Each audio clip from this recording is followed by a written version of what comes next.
시편 100편입니다.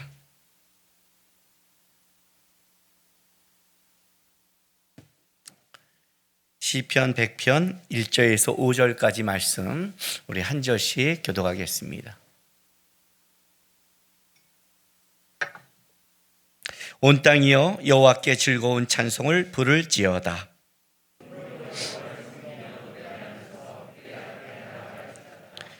여호와가 우리 하나님이신 줄 너희는 알지어다. 그는 우리를 지으시니요 우리는 그의 것이니 그는 그의 백성이요 그의 기르시는 양이로다.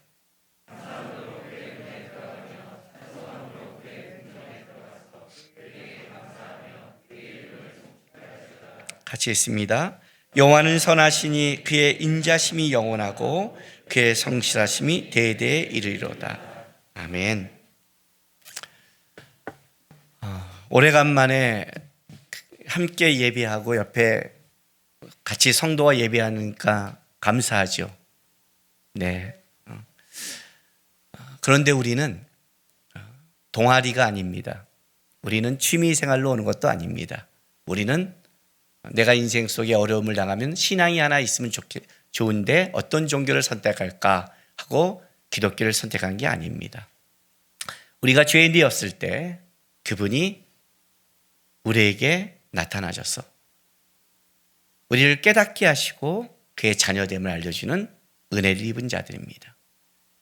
우리는 이 자리에 나올 때 분명한 사실은 어떤 때는 내가 몸이 아플 때도 있고 환경이 어려울 때도 있고 불평과 불만이 나올 때도 있고 이해할 수 없는 길을 걷는다 할지라도 우리가 알고 있는 한 가지, 그 예수는 우리의 왕이시며 우리를 인도하시는 선하신 주라는 이 고백 하나 때문에 우리는 발걸음을 교회로 하는 것이고 어렵고 힘들 때도 예배하며 주님을 바라보는 겁니다. 한나가 여호와를 왕으로 믿고 그가 자기 계집자인으로 고백했기에 그 성전에 나오는 길이 분인나로 격분할 때가 있고 엘리가 알아주지 못한다 할지라도 그가 왕 앞에 나오는 것은 딱 하나의 고백입니다. 하나님은 나의 왕이십니다. 우리는 그 고백으로 모인 사람이고 우리는 그 고백으로 바라봅니다. 이 시간 우리가 예배에 나와서 오래가 만나서 사람이 만나 좋고 또 이렇게 이제 예배하며 또 관계 맺고 교제할 수 있구나. 그동안 사람을 만나 너무 힘들었구나. 그런 감격보다 우리가 진짜 이 시간에 가장 집중해야 할 것은 예수 우리 왕이십니다. 여러분들은 지금 예수님이 어떤 분이십니까? 여러분들에게 예수는 어떤 의미입니까? 여러분에게 예수는 어떤 가치를 갖고 있습니까? 왜냐하면 여러분이 믿는 그 예수의 가치, 예수의 의미, 예수의 고백이 여러분이 예수를 바라보는 태도와 예수 앞에 나아야 될 그 이유가 되는 겁니다. 여러분의 예수는 어떤 의미입니까? 오늘 감사절입니다. 참 목사로서 오면서 설교할 때 가장 어려울 때가 이때입니다. 부활절, 감사주일, 성탄절 제일 어렵습니다. 아시죠? 본문은 뻔한데 매년 돌아오고 이제 할 본문도 없습니다. 차라리 강의 설교처럼 성경을 보고 있으면 그냥 본문을 따라 설교하면 되고 어떨 때 본문이 세면 목사님 왜 그 본문을 선택했어요? 그러면 뭘 내가 선택했나? 이 본문을 따라 하나님의 말씀을 전하는 건데 성탄절 주님이 오신 이 날을 기념하면서 우리는 예수님의 가상칠언 설교를 듣고 있잖아요. 어떻게 해요? 내가 이걸 안 게 아니라 그냥 예수님 이야기를 따라가다가 온 본문을 하고 있는 건데 그러니 들어야죠 그렇지만 이 감사절이나 이럴 때는 내가 본문을 선택해야 되니까 이럴 때는 참 어려워요. 왜냐하면 본문을 선택할 때 하나님이 그 설교자의 삶과 설교자를 대표로 해서 그의 인생을 함께 사용하니까 내가 감사할 게 많을 때는 나도 여기서 여러분 막 붕붕 뛰겠지만 나도 그냥 감사절이 한 달만 늦게 왔으면 이럴 때 감사절이 오면 감사를 짜내야 되는 게 어려울 때가 있잖아요. 이 참 어려운 것 같아요, 본문. 온 주일 내내, 아니 몇 주부터 감사주일 설교를 뭘 해야지, 본문이 이건 선택해야 되니까 고민하다가 말씀을 보다가 문득 시편 100편이 제 눈에 들어왔습니다. 시편 100편은 제2 예배 때 드리는 시입니다. 하나님 앞에 나오면서, 우리가 하나님 앞에 나오면서 드리는 노래입니다. 그런데 이 시편 100편은 여러분이 그 성경을 보면 작자가 없습니다. 작가가. 작자 미상입니다. 보통 시편에는 가장 많은 사람이 우리가 알다시피 다윗입니다. 하나님의 마음에 합한 자, 그 인생을 살아가면서 수많은 평지풍파와 어려움과 환난과 모든 걸 겪어가면서 하나님의 신분 정체를 이룬 다윗의 시가 굉장히 많습니다. 그런데 오늘은 누가 썼는지 모릅니다. 천국에 가면 알겠죠. 주님 나라 가면 이 시를 쓴 사람을 우리는 알 겁니다. 제 눈에 머문 건 이겁니다. 그가 이름이 있던 이름이 없던, 믿음의 사람들에게 다윗처럼 알려진 사람이던, 아니면 그냥 그 시대 속에 주님 믿고 살아갔는데 우리는 알지 못하고 천국에서 만날 그 수많은 그리스도인 중에 한 명일지 모르겠지만, 주님은 이 사람의 시를 성경에 기록하며 하나님 앞에 예배로 나올 때 이 찬양을 나는 기뻐 받는다고 기록한 내용입니다. 그가 어떤 인생을 살았냐가 중요한 게 아니라 그가 담긴 이 내용을 하나님이 너무 기뻐하고 하나님이 이 내용을 예배 때 부르기를 원했던 주의 마음이 담긴 시가 이 시입니다. 그래서 이 시가 마음에 다가왔습니다. 왜냐하면 우리는 대부분 다윗 같은 자가 아니라 이 시편 100편을 쓴 삶의 인생을 살아가는 자입니다. 그 시대 하나님이 주신 인생을 살아가면서 뭐 어떤 일을 겪을지 모르지만 나중에 주님 앞에 섰을 때 그냥 감사한, 이 사람 같은 고백을 한다면 적어도 그가 살아왔고 예수를 믿는 인생은 주님 앞에 섰을 때 참 기쁨과 감사가 있지 않을까. 그래서 이 시가 제 마음에 왔습니다. 이 사람은 어떤 시를 썼을까? 가장 그렇게 길지도 않는 짧은 시고, 주님은 이 시를 기쁘게 봤는데 무엇일까라고 이 시를 보게 됐습니다. 이 시는 이렇게 시작합니다. 1절에 온 땅이여 여호와께 즐거운 찬송을 부를지어다. 이 시를 쓴 작가는 이렇게 말합니다. 온 땅이여. 특별히 어떤 때 너가 은혜를 받고 너가 어떤 때 좋은 걸 받아서 하나님이 나에게 이런 걸 채웠어야 하는 어떤 조건이 아니라, 온 땅은, 어떤 사람은 분명히 어떤 피조물들은 은혜를 입을지 모르지만 어떤 피조물들은 어렵고 힘든 상황을 갈지도 모릅니다. 인간이 피조물들이 당한 어떤 현실과 상황을 가지고 얘기하지 않습니다. 그는 이렇게 말합니다. 온 땅이요. 모든 피조물들은 마땅히 여호와께 즐거운 찬송을 불러야 된다고 고백합니다. 더 나아가서 이 사람은 뭐라고 말하냐면 기쁨으로 여호와를 섬기며 노래하면서 그 앞에 나갈지어다라고 말합니다. 여러분 이 2절을 다시 한번 생각하면서 읽어보십시오. 우리는 성경을 볼 때 생각을 안 하잖아요. 보세요.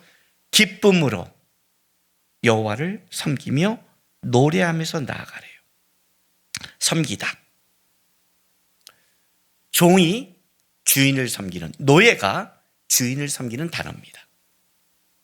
여러분, 노예가 주인을 섬기는 것이 기쁠 수 있습니까?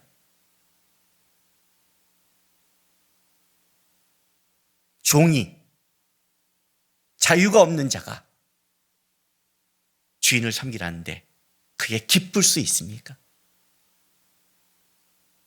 참 어려운 겁니다. 참 어렵습니다. 특별히 요즘처럼 인권이 강조되고 요즘처럼 자기의 개인의 권리를 강조할 때 너는 그렇게 살아, 종처럼 주님을 섬겨라고 쉽게 말할 때 구레네 시몬처럼 억지로 십자가를 질 수 있을지 모르지만 기쁨으로 할 수 있겠습니까? 근데 이 시를 쓴 분이 이렇게 말합니다. 기쁨으로 섬기랍니다. 종으로 하더라도 기쁨으로 섬겨라. 여기 노래하면 나가라, 노래가 아닙니다. 환호성입니다. 환희입니다. 전쟁에 개선 장군이 들어올 때 어떻게 하는 거예요? 전쟁에 승리한 자를 우리가 어떻게 하면 와 맞듯이 그렇게 맞으라는 겁니다. 너의 형편이 어떠하든 너가 종처럼 살던 이해하지 못한 인생을 가던 여호와가 올 때 어떻게 하라? 기쁨으로 섬기면서 환호하라고 말합니다. 굉장히 어려운 고백입니다. 3절 보세요. 그 이유를 말합니다. 왜 그래야 되는 줄 아니? 여호와가 우리 하나님이신 줄 너희는 알지어다. 그는 우리를 지으시니요 우리는 그의 것이니 그의 백성이요 그의 기르신 양이로다. 여호와가 우리 하나님이신 줄 너희는 알지어다. 원어에는 우리가 없습니다. 원어에는 그가입니다. 그러니까 이 원어적으로 해석하면 이렇게 됩니다. 너희들은 여호와 그가 하나님이신 줄 알지어다. 이렇게 말하는 겁니다. 왜 너희가 기뻐해야 되는 줄 아니? 그가 하나님이셔. 그가 하나님이시라고요. 여러분 하나님의 이름을 아십니까? 여호와라는 이름은 존귀함을 압니까?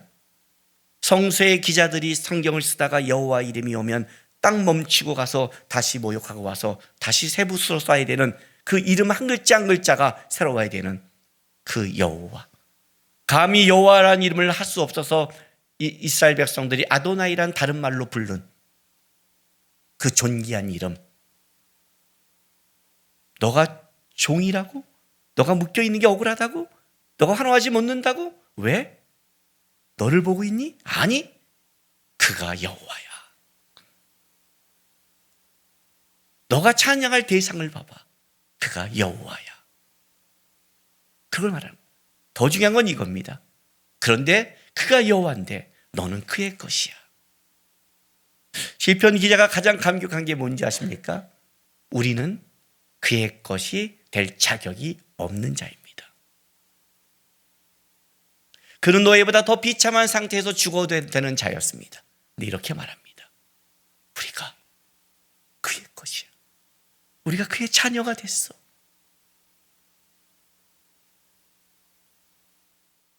그것만 해도 너무 감격적인 거예요. 환호할 수 있다는 거예요. 지금 네가 어떻게 어렵고 힘들더라도 아니, 너를 부른 자가 여호와고 너는 그의 자녀됨이 충분히 감격할 수 있어라고 말합니다. 4절 보세요. 5절. 감사함으로 그 문에 들어가며 찬송함으로 궁전에 들어가서. 본래 하나님 앞에 들어갈 수 없는 자인데 이제 하나님이 그의 것 삼았으니까 너가 들어갈 수 있으니 초청을 받았으니 어떻게 해요? 그에게 감사하며 그의 이름을 송축할지어다. 경배하고 찬양해라. 들어갈 수 없는 너를, 죽을 수밖에 없는 너를 그가 너를 초청하며 들어오게 했으니 그의 문에 들어간다는 그 감격을 모르는 거죠. 이렇게 예배하러 나올 수 있는 초청받은 감격을 우리는 모르는 거죠. 그죠? 그리고 이렇게 마무리를 해주는 겁니다. 5절에 여호와는 선하시니 그의 인자심이 영원하고 그의 성실함이 대대에 미치리로다. 무슨 말이에요, 여러분? 그렇게 너를 선택한 자가 어떤 분인지 아니? 선하신 분이야. 그리고 그의 선하심은 선함으로 끝나는 게 아니라 그 인자심 너에게 영원토록 갈 것이며 그의 성실하심이 너에게 임할 거야. 네가 지금 어떠한 삶의 어떠한 환경에 있을지 모르지만 너가 하나님이 너를 선택한 순간 그의 성실하심과 인자심이 그의 성품이 그의 은혜가 너에게 영원할 거야. 그게 여호와야. 그러니 어떻게 하라고요? 너의 것을 보지 마라고 하는 거예요. 이 시편 기자가 한 이 고백의 모든 것의 포인트는 딱 하나입니다. 여호와밖에 없습니다. 하나님밖에 없습니다. 하나님이 나에게 건강을 줘서 내가 찬양합니다. 하나님이 나에게 결혼을 시켜 찬양합니다. 하나님이 나에게 축복을 줘 찬양합니다. 하나님이 나에게 선한 길을 줘서 찬양합니다라는 조건부가 아무것도 없습니다. 아무것도 없습니다. 나는 지금 힘들어서 하나님 찬양할 마음이 안 나는 자기 감정과 상태 아무것도 없습니다.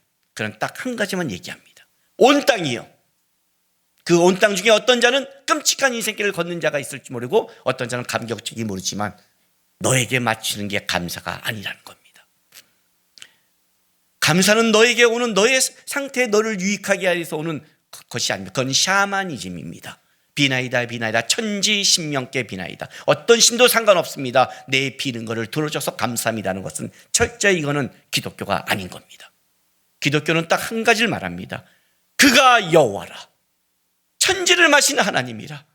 근데 그 하나님이 너를 선택했고 너의 하나님이 됐고 너에게 선하시며 너를 초청했고 그의 인자함과 영원함이 함께할 것이다. 나는 그걸 발견했다. 그러니 그 하나님의 여호와의 이름으로 감사해라. 그렇게 말하는 겁니다.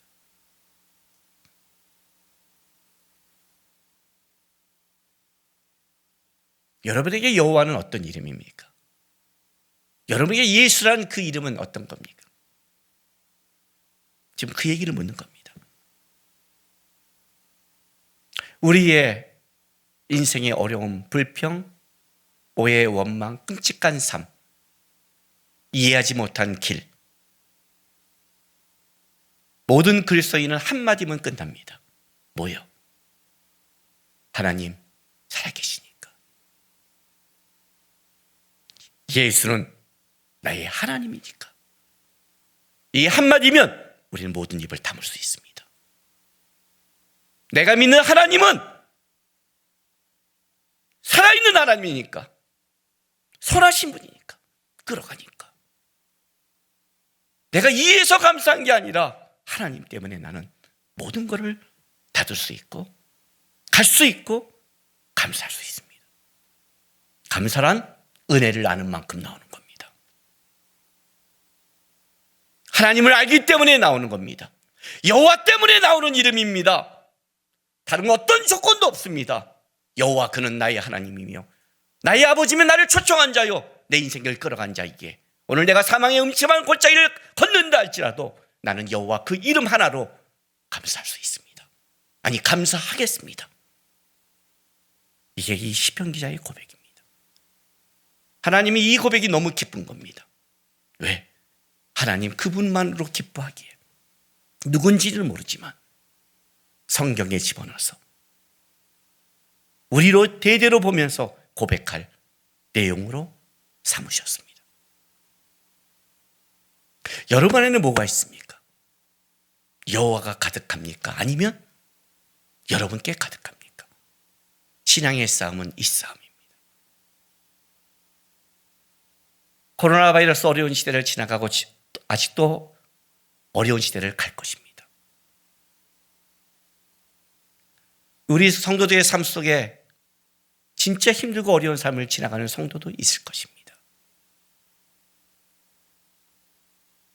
그런데 여호와께 감사하십시오. 그분의 선하심과 인도하심은 실수가 없고 실패가 없습니다. 우리는 하나님을 믿기에 하나님의 선한 뜻이 있는 걸 알기에 하나님 나는 내 감정과 느낌이 아니라 하나님 앞에 감사하며 하나님을 섬기며 하나님 앞에 살아갈 것입니다. 그것이 감사해야 될 이유입니다. 여호와 그는 우리 하나님이십니다. 기도하겠습니다. 이 시간에 우리 다 같이 감사 기도했으면 좋겠습니다. 하나님 뭘 어때서, 하나님 뭘로 그래서, 하나님 이래서 잘은 못하고 나는 이래서 힘들고 이래서 감사합니다는 그것이 아니라 그 뒤에 어떤 것이 있을지라도 하나님 거기서 우리가 머물러야 됩니다. 하나님 내가 그 하나님을 이름을 부르고 나가는 걸로 감사합니다. 그 하나님을 붙잡는 걸로 감사합니다. 그 하나님이 있기에 감사합니다. 하나님 감사하겠습니다. 우리 시간 우리 하나님 감사하다고 고백하는 시간 갖겠습니다. 다 같이 기도하겠습니다. 아버지 하나님 감사드립니다.